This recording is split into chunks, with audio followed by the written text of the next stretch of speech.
Vikings Wolves of Midgard is an action RPG that takes inspiration from games such as Diablo and Gauntlet Legends. You play as a Viking who becomes the chieftain of a clan called the Ulfung. The story goes like this: the gods of the ACR are at war with the Vanir, and are pretty busy to stop Ragnarok from happening. So you, the chieftain of this small clan, are the chosen hero and the only person who can stop the giant Grimnir from gaining the powers of the Eternal Whale to cause Ragnarok. It's a pretty straightforward story, one that takes inspiration from Norse mythology, and leaves you with a satisfying ending. At least it left me with a satisfying ending. As I said at the beginning of the review, Vikings Wolves of Midgard is a mix of Diablo and Gauntlet Legends.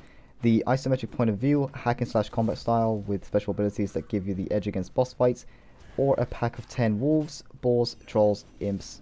You kinda get the picture. There's a lot of shit to hit. But where it breaks off from those games is the fact that abilities are bound to the weapons you have equipped at the time. You have 2 weapon slots fitted, so if the classic two-handed style begins to fail you, you can go with a ranged style of combat instead if you have a bow or a staff.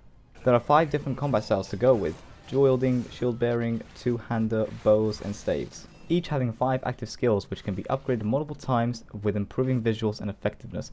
However, every time you level up your character, you only get 2 skill points you can spend, which means you'll eventually be forced into having a fighting style which is more dominant than the others. Your equipment can also be upgraded. You can slot in runes to both your armor and your weapons, and the runes sort of change of what they do depending on what slot they're in. So if they're for armor, they can give you more defense. If they're on the weapon, they could probably give you more attack multiplier, that sort of thing. You can craft your own gear as well by using the smithy and armorer and upgrade them so you can craft even better gear for yourself. And this system ties into the story, which is a lot better than what Diablo 3 did, just by letting you upgrade your blacksmith, let's say, with gold whenever you acquired it. It might have been less hassle if they went with gold, but it ruins immersion. There are also artifact weapons you can find from killing mini-bosses in a level or solving puzzles you don't notice the first time round. A good example is Thor's hammer Mjolnir. You have to find the 3 pieces that make the weapon throughout the game, and it felt really rewarding, although it did raise the question, why am I able to wield it and what happened to Thor? None of this stuff is actually explained to you. Let's go back to combat for a second. Boss fights are very fun and unique. You do get a couple bosses that are copy-paste, such as the twin giant fights where they heal up to full when you kill one of them, but the majority of them vary in enemy type and how you beat them. One of them requires you to destroy the rocks he's standing on, just to push him into the water so you could drown, because he actually doesn't have a health bar. There's also an exposure system where if you're in a zone where it's snowing and covered in ice, your character will get cold over time, and once the bar is filled, they start taking freezing damage. That will eventually kill you. Unless A, you don't find a way to get warmer, and B, well, that's the thing, you can't actually do anything about it once it's a full bar. You have to find the campfire, and the campfires are the only thing that actually warm you up, or going into a cave. Basically anywhere where snow doesn't exist.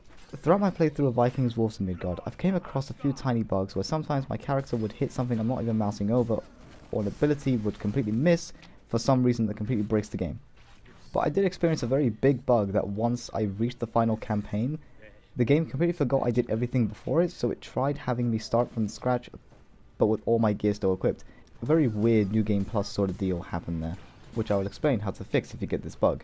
Go to the main menu, load game, and pick the save that was before the mission you started, and the game will carry on rather than trying to make you start over. Another issue I faced was the fact mouse and keyboard controls were a bit lacking compared to the controller, which is a bit of a weird situation to find myself in. It's still very playable with a mouse and keyboard, just the smaller things become a hassle, selling and buying resource for one. Finally, it would be nice when you hover over an ability on the action bar, it shows you a numeric value of the damage it would do rather than a percentage based on your weapons. It's not a huge issue, but I found myself feeling very stupid when using a fire-based ability with my shield and sword combo, which ended up healing a fire giant by twice as much damage as it do. Overall, I really enjoyed Vikings Wolves of Midgard. I had a lot of fun and was engaged in the story, but I believe that's more to do with the fact that I love Norse mythology, so I might be a bit biased in the story. But thankfully it left me satisfied and I enjoyed it. The only thing I can say that might make people think twice about this game is at the start it comes off a bit slow. Diablo 3 started off slow for the first 30 minutes, but by then you had 3 spells, all with colorful visuals. It takes longer to get to that point with this game, roughly an hour, give or take. So with that in mind, I recommend Vikings Wolves of Midgard, and I think you should definitely get it when it's on a sale.